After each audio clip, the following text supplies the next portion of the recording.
2,500 people on our housing waiting list. There's a strong demand for affordable housing, particularly social rented housing, and council houses are the most affordable form of housing in our area, and there's high demand for that, which we're determined to meet. I think there's 79 houses being built here in this development by Muir Homes.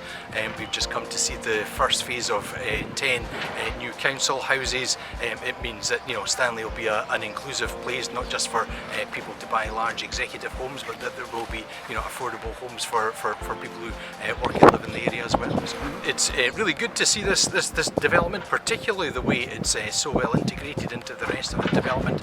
You wouldn't know that there was any difference from these houses from the rest of the site, so I'm really pleased to see it.